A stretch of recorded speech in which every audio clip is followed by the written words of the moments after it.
भगवान रामंकर रामनवमी उत्सव सारा विश्व रे पालन करा जाउछि एवं विशेष करी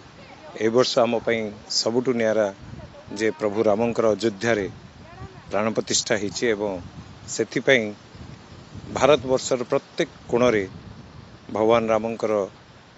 भक्त माने विभिन्न वे रे भगवान को प्रार्थना करछन्ति एवं आमे आमर बालुका चित्रकला माध्यम रे प्रभुंकर ए विराट बड़ बालुका चित्रकला तैयारी करछु जहा 20 फुट रु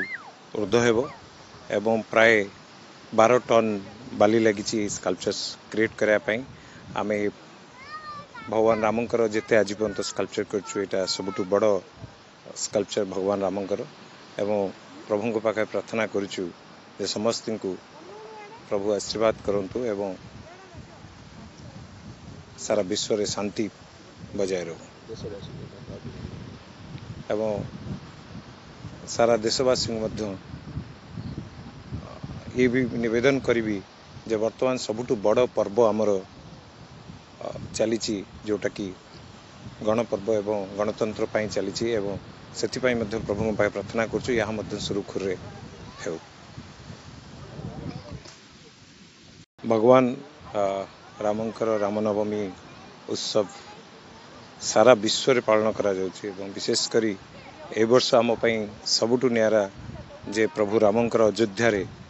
प्राण प्रतिष्ठा हिछि एवं सेथि पई भारत वर्षर प्रत्येक कोण रे भगवान रामंकर भक्त माने विभिन्न वे रे भगवान को प्रार्थना करछन्ति एवं आमे आमर बालुका चित्रकला माध्यम रे प्रभुंकर ए विराट बड़ बालुका चित्रकला तैयारी करछु जहा 20 फुट रु ऊर्ध्व हेबो एवं प्राय 12 टन बाली लगी स्कल्पचर्स क्रिएट करने पई आमे भगवान रामंकर जेते आज पर्यंत स्कल्पचर करछु एटा सबुठु बड़ स्कल्पचर भगवान रामंकर एवं प्रभु को पाखे प्रार्थना करछु जे समस्त को प्रभु आशीर्वाद करंतु एवं सारा विश्व रे शांति बजाय रहो एवं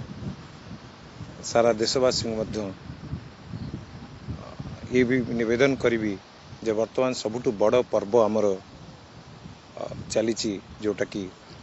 गणपर्व एवं गणतंत्र पाई चली एवं सेथिपाई मध्य प्रभु पाई प्रार्थना करछु यहाँ मध्य सुरुखुर रे हेउ भगवान रामंकर रामनवमी उत्सव सारा विश्व रे पालन करा जाउछि एवं विशेष करी ए वर्ष आम पई सबुठु नियारा